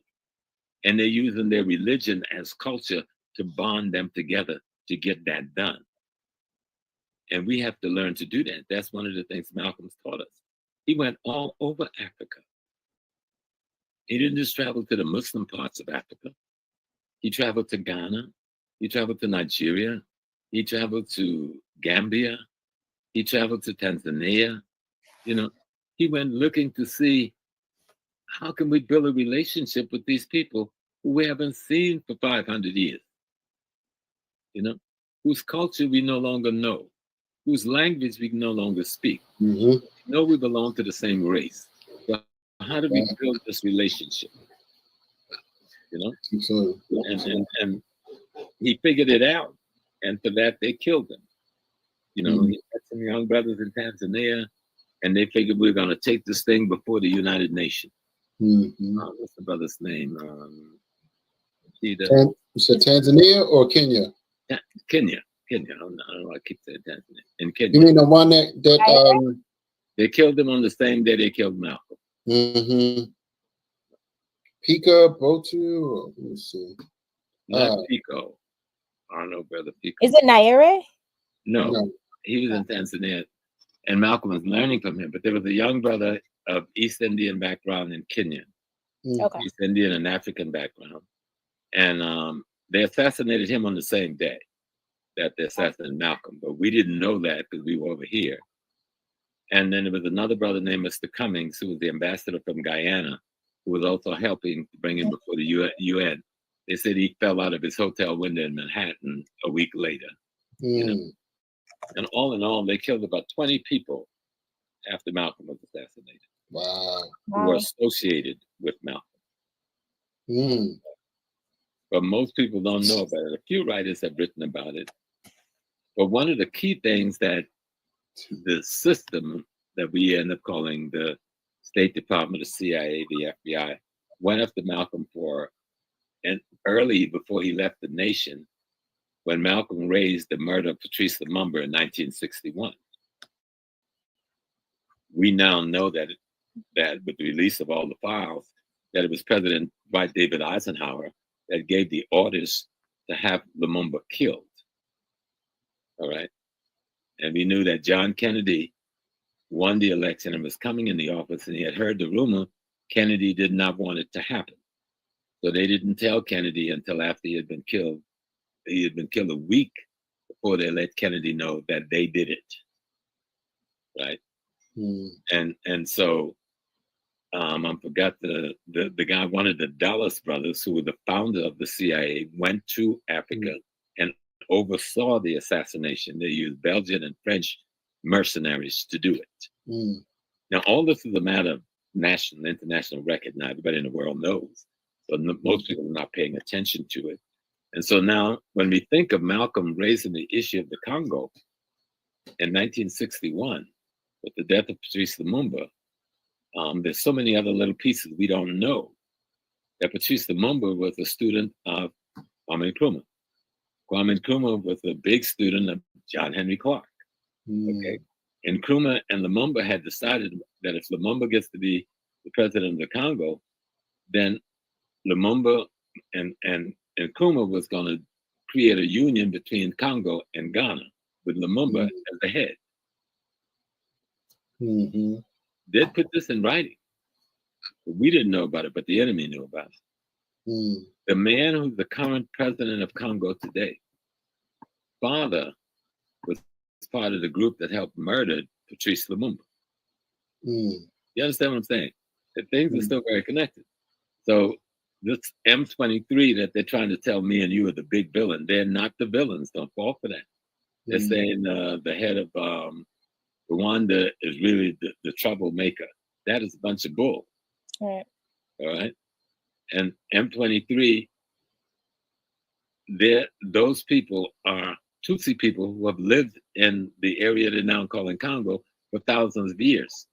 When the British and the Belgians and the Germans agreed to annex that part of Rwanda to Congo because of its wealth, nobody said nothing about it. And this was even after the Berlin Conference. They annexed all those people to Congo, but the leadership in the Congo never recognized them as Congolese. And so these Tutsi people were always oppressed. Some Hutus as well were there. That's who make up M23. There's an ethnic war going on, not a war to steal natural resources. But all of the South African companies are there. We're not saying they're stealing natural resources, right? In the Goma area. All of the American companies are there. All of the Canadian companies, the French, the British. We're not accusing them of anything. Yet there's over 120 militia groups killing our people all over Congo, working for all of these white people. Wow. And nothing is being said about it. Malcolm would have spoken on it, right? Right. And so I feel like I got to do what Malcolm said do. I'm speaking on it. You know? And that people need to do the research. And you'll find the linkages and the relationships. And then Trump, 4 weeks ago, that he was going to reach out to Congo and try to do the same extortion piece he did with, where's the war in Europe? Ukraine. They said, we'll come and help you get some peace, but you got to sign over your mineral rights to it. That's called extortion. Just straight up extortion. And so he's trying to do the same thing in the Congo with that bomb that's a leader He's saying he's going in and acquire contracts for the mineral rights, and then he'll bring the American army in and deal with M23. Let them go in there. They won't come back out walking. This is not going to be Afghanistan. You know, those jungles take care of themselves. You know? And so we need to study what's going on in Africa. And you study that M23, they're not Rwandese. They're Congolese people who happen to be Tutsis who have been oppressed for almost 100 years. Okay? And they're fighting for their freedom and their self-determination. But because they've taken over the areas that the Western mind is considered to be sacrosanct to them, and they brought in these Romanian mercenaries, and the brothers kicked their butts, captured all of them, the ones they didn't kill. And so they send the South African army up there with their stupid self under the guise they're going to help the government of Congo, but they're really there to protect the white mining interests of South Africa. Okay? So we need to study these things. Someone who did a beautiful dissertation on it is P.L.O. Lumumba. P.L.O. Lumumba speaking on the Congo. He does a couple of excellent dissertation on this whole subject. But Malcolm looked at that subject many years ago and he saw it. But the reason he was killed so immediately, so quickly after he had gotten back from Africa, because there was a meeting that was about to jump off in Algeria. Algeria had just defeated the French in the Algerian War for Freedom and was led by a man named Ahmed Ben Bella. Ahmed Ben Bella called a meeting of the non-aligned nations. That was all of the African nation, Asian nation, which had just come into freedom within the last 5 to 10 years. It wasn't aligned with the East nor the West. And so he called the meeting of that group. And Malcolm X and Ernesto Che Guevara were to be the keynote speakers. And that was to happen 2 weeks from the time he got killed. And certainly the US government would not want him addressing that group. Because America, that was the midst of the Cold War. America was trying to recruit that group into their camp. Russia was trying to pull them into their camp. Mao was trying to pull them into the Chinese camp. Malcolm would have messed up the American chances altogether. And so they couldn't allow him to make that speech. So even a few weeks before he died, they came and offered him money, and Malcolm turned them down. That was the coup de grace. They knew they couldn't frighten him. And now they knew that even though they had tried before, now they'd come with big money. And he turned down their big money. And so J. Edgar Hoover gave the word, do something about him. What do you think that means when the head of FBI tell you to do something about a black man that they consider to be politically dangerous? Plausible. Do something about them. 2 weeks later, he was dead. Plausible deniability, right? Yeah. Right. But the point is, Malcolm came, and in that short period of time, it gave us a lot to learn from, to study from. Let's learn and listen to his speeches, listen to his economic analysis, listen to his political analysis, listen to his social analysis, listen to his historical analysis, listen to his spiritual analysis and his ethical, moral analysis. They're all in his speeches. Sometimes we just, for most people, it's just enough to see his picture and use the X. But no, read his speeches. There's multiple books and pamphlets all over the country that you can buy with his speeches in them. And study the mind of the man we call Malcolm X. That 39-year-old young man that took the 19 bullets on our behalf. That's who we're talking about. That's it. So in Ngozi, he would have loved you because you're strong and you're a young lady. You're powerful, strength. I know I don't know you as well, but I know you a little better than you think I know you. I see your strength. I see your power, and you have a right, to be anything you want to be in this world. Anything you want to be, and then nothing or nobody stops you. I even encourage one of my best friends in Ghana. till I found out he was the CIA station chief. Right? Wow. Danny McGee. They know, Danny, I'm calling your name, but hey, you took the job. You know? I don't even object to those jobs. The people should take all those jobs. But we have to learn how to be a part of the infrastructure of the society we're in. If you allow them, and that's what they're trying to shift back to, where they push us out of the infrastructure. Exactly. And they control all of the means of power. And it doesn't matter what you believe or how much money you got with your black skin, you can't do nothing about your way of life. So we've got to become a part of the entire structure. Run for political office at the local level. Run for political office at the state level. Build political parties. If we can't remove the Democratic Party, join the Democratic Party and become the majority at the local level. And you can determine what the state and the national leadership is. You know, we have to learn how to master local politics. You know, learn the election laws of each state. Learn the election laws of each city. How to put together a petition to run. Suppose you say in Gaza, tomorrow, Jim, I want to run for political office. Then it's okay. We have to get petitions. Do we know where to go to get petitions? Right? And how do you fill out the petitions? And how you then seal and fold. You got to fold the thing just right. Then you got to seal it just right. And all of these things, if you do any of those things wrong, they throw your stuff out, right? And all those laws are made to keep us from being able to get control in this thing. We must master those tools. How to get on the ballot. How to get the petitioning to get on the ballot. How to organize in small cell groups, neighborhood people to work to get you elected to office. All of these things. How to do the research on the economics that should be coming to your community that other people are stealing using not-for-profit organizations. And so the not-for-profit organizations, even though we've won political power, the not-for-profit organization run by white people but have black faces in them are running the politics in the black community because they got the money and the manpower to help the people elected to office. Let's study that infrastructure and how it's negatively impacting our community.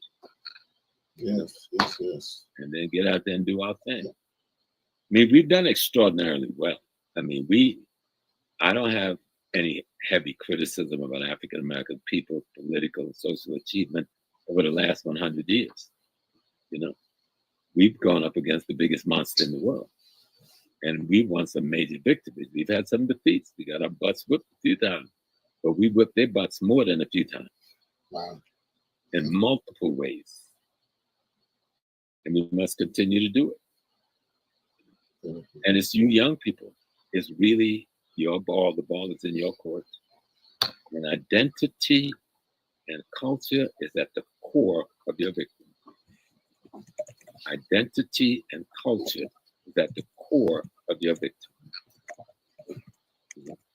And so if we understand that, because identity is a deep thing, it isn't just the color of our skin. Right. You know, that's the prerequisite. That's the door opener. But identity has to do with your lineage relationships, meaning to your ancestors, and the values, interests, and principles that they discovered and held sacred, that they know will keep you bonded and glued together. Identity. And culture helps inform and ensures identity. And spirituality helps to govern that identity.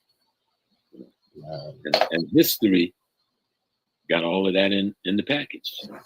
Know your history, we erase the mystery. That's my little pathetic term. Right. So in Gaza, I'm hoping I'm going to see you back in Africa someday. Absolutely. Yeah, I'll be there this year. But talk to us about you young folks. Where do you want to see Africa go? Where do you want to see the African American and the African Caribbean people? You know? I want to know how we can better mobilize and organize ourselves, because as of now, I mean, I understand that you don't have a critique of the African American community, but I have critiques like the fact that someone, going back to Elon Musk, this $33 billion that he just gave himself, that's economic warfare, as he's solely tied to oppression, but you have African Americans who are buying Teslas. You have Africans who's buying Teslas. And even in Ghana, you have the Katanka car. Like, people can purchase the Katanka car, but instead they purchase like European cars, and of course they're cheaper, whatever. But like lack that of consciousness. Lack of consciousness come from a lack of knowledge of history. What other people will have this kind of relationship with their genocide and murderers? Does the Jews have that kind of relationship with Nazis? No. Absolutely not. No, because they know their history. They celebrate it every week. They got a holiday celebrating themselves. Look on your calendar. They got more holidays than anybody. What are those holidays doing? Celebrating significant moments in the times and history of that group. What does that give them a chance to? To constantly reinforce to themselves who they are. Mm-hmm. You know? And we have to do the same thing. The enemy disbanded our spiritual institution. You go to Africa, and most places you go, and you talk about traditional African religion, and the first thing they tell you, you're talking devil worship. Okay? They're scared. That's juju. I don't have nothing to do with juju. Everything about African indigenous, no, they're going to hurt you with that. If we could hurt you, why the hell do we hurt the colonialists? You know what I'm saying? It's so stupid. But that's what colonialism do to your mind. That's what slavery do to your mind. Our job is to undo that. We have to give a rebirth to African consciousness. It is not an easy task. It is not an easy job. But that is the job. And once we recognize that that is the job, then it becomes easy, because it becomes what you do and who you are. Nothing that I've done have been a stress or strain to me. Even when people tried to take my life, I've been arrested. I've been beat up. I've been on my knees with the pistol in my mouth. You know, I had all of those things happen to me. But one thing I knew in my brain, that I was never going to surrender, never going to betray. I was never going to give in. I would die first. And I was scared. I can't lie. So I was trembling like a dog who knew they were about to die. And I've seen animals, when they know they're about to die, they start trembling uncontrollably. And yes, I've been there, but I still didn't confess to nothing. I didn't give up anybody. I've been laying on the floor in LAX. You know where that's at? LAX. A shotgun in my hand, on my belly, and a 45 at my side, and a box of ammunition on the other side, with my comrades, with LAPD is coming towards us. When the FBI interceded, that close to massive destruction. We would have taken some of them down too. All of my comrades who was with me that day have been killed since. But it's always been freedom or death. That's what Dessalines told us in Haiti, and Malcolm lived according to the freedom of death.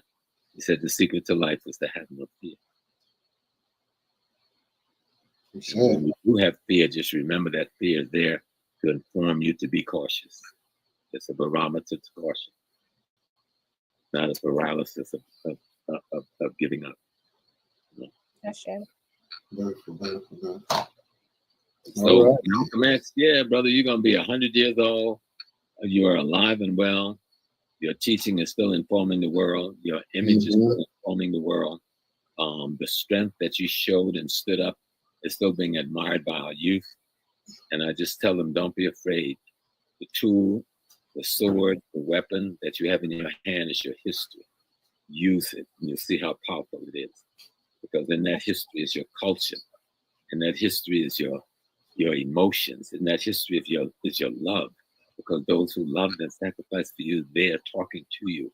That history will inform and instruct you how to return to your culture, how to return to your sacred science, so you can restore your African consciousness.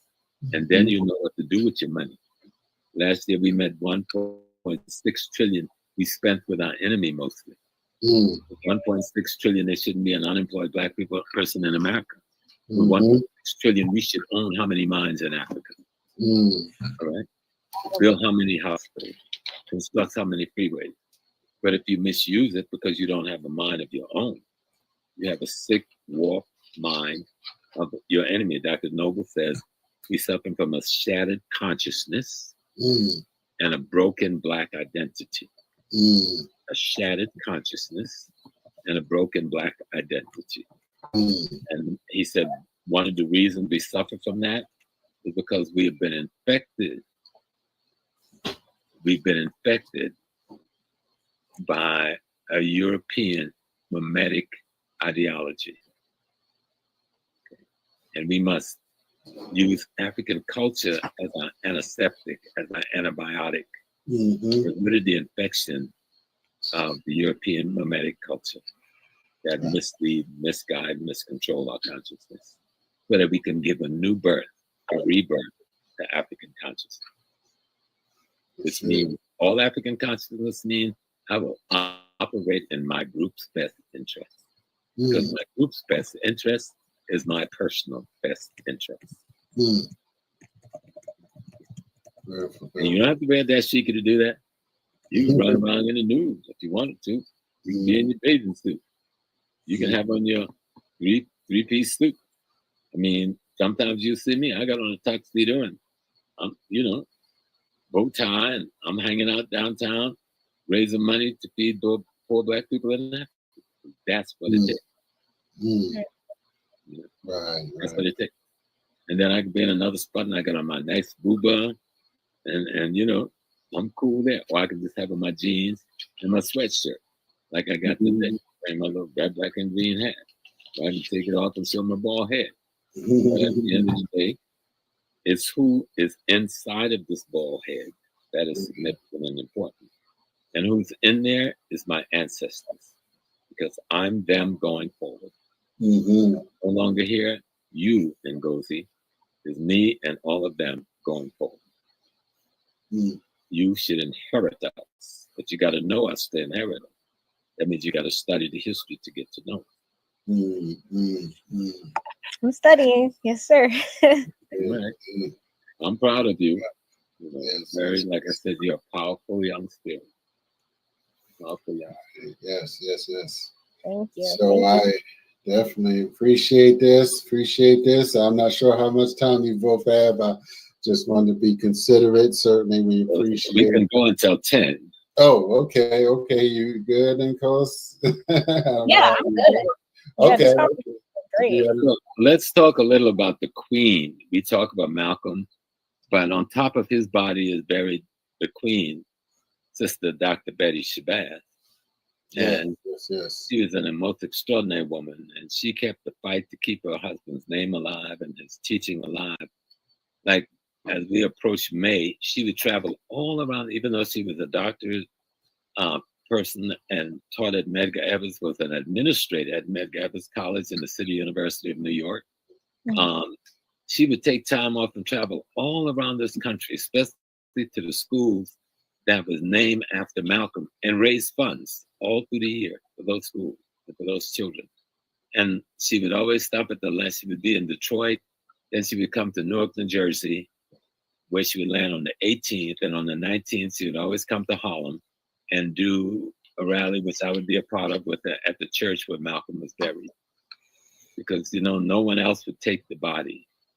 And this man named Bishop Charles had a church on 147th Street and Amsterdam Avenue that I would let the funeral be done at my church. Because no one else wanted to take the body. They were so afraid. Oh.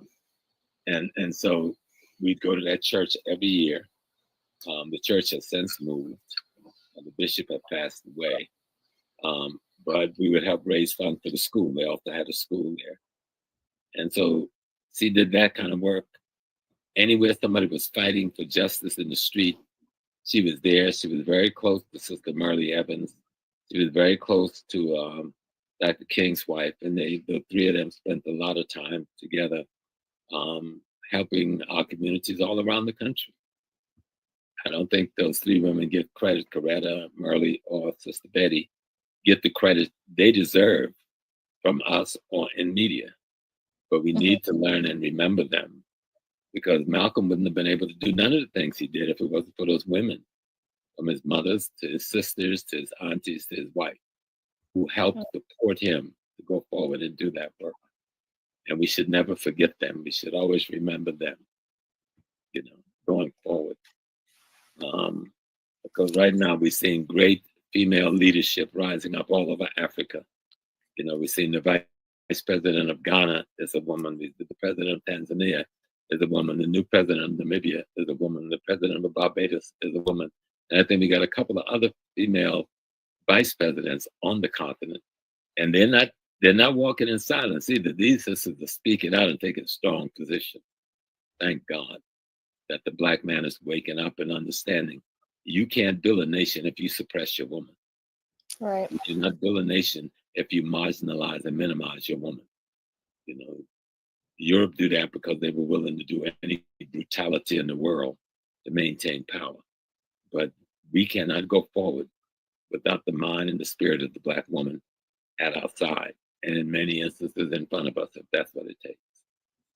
So speaking of that, I'm kind of curious on what is your take on securing the African family again and bringing that man, woman, child, and even your extended family working in one unison when you see a lot of division.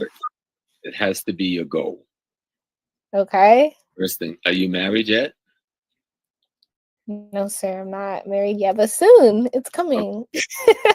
Make sure your choice is quality and character. Yes, and sir. it's African conscious. Because Yes, sir. one of the things that tear us apart is we don't have these discussions in the beginning of relationships. The discussions around consciousness, the discussions around history, the discussion around belief. And we find people that we love for other qualities, but the qualities that's going to tear you apart, you'll find will be the cultural ones and the ideological ones. Yep. You know, because you can always find someone who you're going to be attracted to, you know, who's going to be attracted to you. That energy is there. That's just the introductory energy. You see, then the next thing is the attachment to. That's the step after introductory. But where is that energy? That's a longevity. That energy comes from, I got to get to know you and you got to get to know me before I give you too much of me. A lot of times we get so emotionally and sensually involved that we are locked up to each other, even though we don't even agree with each other, principally, Right. spiritually, and ideologically. So try to have those discussions with your mate. Let's talk about what our belief system are. Let's talk about what our future plans is. What do we dream for ourselves in the nation? What do we dream for our children when we have them? Have those discussions way up front so you know who you're walking with, talking with. Don't take it for granted. You know, you're a beautiful woman. I would lie to you all day long. Okay, so, you know, so make sure you're sitting down having this conversation. Okay. You understand me without me being critical, because I'm very graphic with my children, you know. And Okay. I got four, I got 1, 2, Jesus, 3, 4 girls, 4 girls and 2 boys. And so I don't just talk about birds and bees. I'm very, very clear. I speak to my girl children, my lady women children, even now, you know, they're all married and a couple have been divorced, and we still have these conversations, you know. And so you got to have the real conversation, because right now you got to say, okay, how is this going to be when my hair is gray and my breasts are sagging and my hip ain't tight no more and my knees shaking when I'm trying to walk? How's this going to be? You know, All right. how's this going to be when I get a little bit of fat around my waistline? How's this going to be? You know, have that conversation. Don't be scared to have that conversation. What is it you love about me? You know, where are we going together? We know we want to build a home. We want to live in this place. We want to develop an income level so we can survive. We want to have children. But what is our belief system? What is our spiritual system? Because some people who are Christians and traditionalists can make it together, but most don't. Some people who are Muslims and Christians can get married, but somebody has to change somewhere along the way, you know. So trying to find develop them while you're young, develop the common things you need to glue you together. And I swear in Gothi, it starts with knowing the history together, studying the history together, studying the spiritual system. You don't have to come, because you can really use Christianity for spiritual development if you know what you're doing, if you're willing to study, if you're willing to read, you know, if you're willing to because a lot of our stuff is in it. You know what I'm saying? But Right. nobody tells you it's there. Don't show that it's in the literature. And if you study the literature, you'll almost always leave the church because there was nothing in the intent of the early teachers was the establishment of this thing we call the church. That became the European way of controlling things. People were saying as each individual to recognize the divine in themselves. You can find that in Corinthians and multiple other places in the book, including coming out of the mouth of the so-called Christ. But if you don't know those things, you won't know how to use that tool. It's just a tool. But it's been a dangerous tool for us because we were forced to come into a belief of it rather than a knowing of it. Right? So those little things becomes important along the way, you know. Do things together. Don't do things separately. Even though me and Carol have made it this far, we spend too much time apart. You know, she was a medical doctor. She went to medical school. We had children throughout that period. I stayed home to take care of children, worked through jobs, selling stuff on the streets, and doing whatever we had to do. But we didn't spend the time we should have together. You understand? And so Yes. you wait till you get old before you start getting to know each other on the real thing. When all of the beautiful things you could have done for each other got left on the wayside because you weren't together with one another. And so we see with Malcolm and Sister Betty, strong bonds. And I think both of them being in the Nation of Islam and being Muslims when they met, enhanced the strength of that marriage, you know. And so marriage was invented by Africans. And it was very simple to hold the man and the woman who produced the children responsible for raising the children and to hold that in the community. That's you have a wedding, so the community witness your agreement to take care of one another and held you responsible for that. That's what a wedding is. That's why you have all them other people there. Otherwise, you just go in a room and get a preacher and go and get married and keep it moving. Save a whole ton of money, you know. But you have a wedding and invite the community in so that they can be witness to your agreement to one another. Be witness to the fact that you have responsibility for them children. And if you don't meet those responsibilities, they will hold you responsible. But at the same time, they're there for your counseling and guidance if you need it. And so family became the core of civilization. It is the centerpiece of a civilization. And when I say family, I'm talking about the union between the male and the female. I'm not talking about those other kinds of arrangements that Europeans seem to be making for themselves. I don't know what the problem is. I'm not that smart, but I know what the problem is. Ain't normal for me. It was not normal for my ancestors. And it was not suitable for building a stable society based on ma'at, truth, justice, righteousness, harmony, balance, and reciprocity. And to understand cosmology and ecology and see how we fit in nature, following the laws of nature, because those are the only laws that mean anything. Right? Mm-hmm. And so our ancestors knew family was essential and important because you can't have no baby unless you have a seed of a man in your womb to fertilize your eggs. Now they got new technology where they can keep the penis from entering you, and they can take a needle and put the seed in you, but you still got the seed of the man that fertilized that child. And a man can't have no baby unless he gives that seed to you, because you can't give your egg to him. Okay? So nature created an institution and a process that tells you what relationships should be. And when that seed from the man, seed from the woman, or the egg from the woman and the seed from the man come together, y'all replicate yourself. And in replicating yourself as your child, you've replicated your grandparents as your child, your great-parents as your child, and your great-great-parents. And if you go backwards long enough, you have brought millions and millions of cells, millions and millions of DNA together in one package, full of all of that possibility that we don't even begin to tap because we've grown up in a world that teaches us to do foolishness with 90% of our mind, 95%. Mm. Instead of tapping into that hidden cosmic memory, that astral memory of our ancestors that dwell in all of us. So that was going to be my final question on the 60th anniversary of his assassination. How can we best honor Malcolm X's legacy by fostering a deeper comprehension of African spirituality and its role in resistance against systemic oppression? Specifically, when you're talking about ancestors, it's like, you know, how do we tap into that cosmic ancestral lineage when a lot of it has been, you know, paper genocide, actual genocide, eugenics has been wiped away of what it's not wiped away.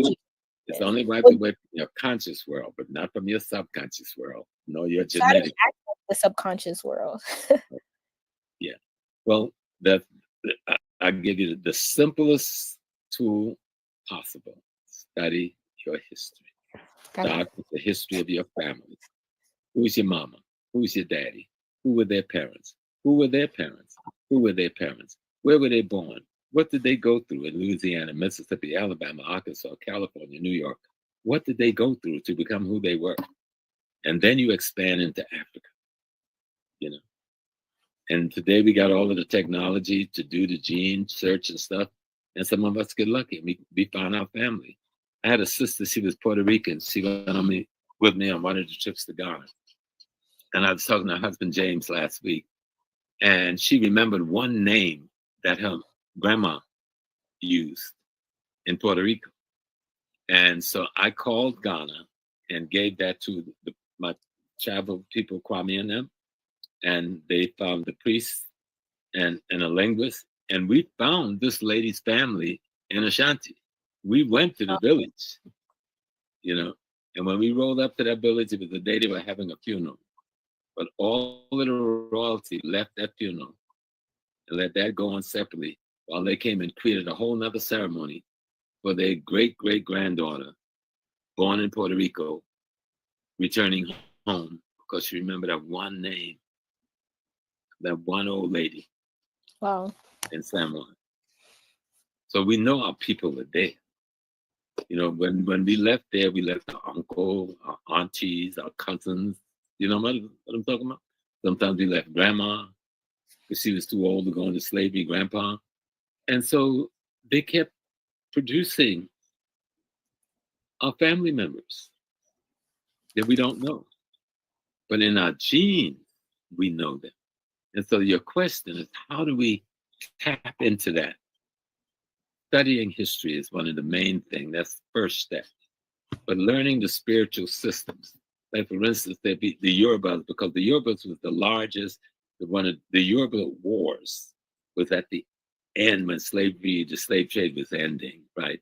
So many of their prisoners of war were the last group to be brought over here, right? And so that's why they were the last layers. Under the Yorubas, the Akan, the Ewe, the Congolese, the Angolan, and so forth. But the Yorubas, the last layer, that's why we remember so much of their tradition. Candomblé, Bokaria, Santeria, Hoodoo root in the South. These traditions we maintain because they were the last element. Even though we contain a lot of the elements for some of the other culture, they become primary. So start there. Study, don't join nothing until you've studied it. Read the literature. There's buku literature now on the Yoruba tradition. And if you need me to help you with a bibliography, you can call me. We can do that. So you can understand if somebody says, you've heard people talk about their Oshun. And every attractive woman I've ever met who's physically attractive think they are Oshun. Most of them are not Oshun, but because we think like we think Western religion. So Oshun represents the sensual, attractive young woman with the music and stuff. And so everybody, young women want to identify with that, but that may not be where your consciousness is. But what is Oshun? She's not just sexuality. She's not just physical beauty. Oshun at its core represents intuition, the intuitive nature of the human being. How do you develop that intuitive nature in the human being? That's what the knowledge of Oshun is all about. Or Yah, the top sister with the locks who practiced polyandry and had 2 husbands. But Oshun means change for the purpose of transformation. She's the transformer in the human consciousness, right? Because she's change and process. And that's why she marries Ogun, because Ogun is transformation as a result of change. And that's why she marries Shango. Shango is the recognition of the fact that I need to change. You understand? And so these are metaphorical, anthropomorphic tools to teach us concepts, ideas, and principles. Right? So we don't worship objects. Those are teaching tools. Because we didn't have books in libraries where we have today. Reading wasn't necessary in the way we use reading today. So those symbols were our libraries. And interpreting them was our reading process. And so study anything I can do to help you, of course, and even referring you to other good teachers in your area, I'd be happy to do so. Thank you. I appreciate it. Because when you go there, and you've been in and out of Ghana, so you may know a little bit about the Obosun. The Obosun is the same thing that we call Orisha. It's the same thing we call in ancient Egypt the Netters. It's the same thing we call in Haiti the Loas. These are simply the anthropomorphic symbolism that our ancestors developed to explain certain concepts, ideas, and principles to help us develop and grow as the best human being that we could be. You know? And so in one way, the things we're calling African religions is really our sacred spiritual university. That's true. I hope that was helpful. Very helpful. Thank you so much. Well, you're so welcome. And Malcolm actually did the same thing with Islam. In Islam, they have something called the Pearls of Faith, the 99 names of Allah. But it's the 99 Orishas. It's the 99 Loas. But no Muslim will tell you that. And most of them don't even study the 99 pearls, the 99 names. They're just into this whole Arab cultural praying motif. And there's a difference between Islam and Arab culture. And one has to know enough about the history of Islam to know where Arab culture intrudes upon it and has gotten a higher shelf than the actual spiritual system itself. But anyway, and I was an imam, and I thought I was a very good one and a very good teacher. Matter of fact, I know I was. So I'm going to let you guys go. I know my wife says she was on that computer last night talking to people until midnight, and you got up in England at 9 o'clock, and then be back on.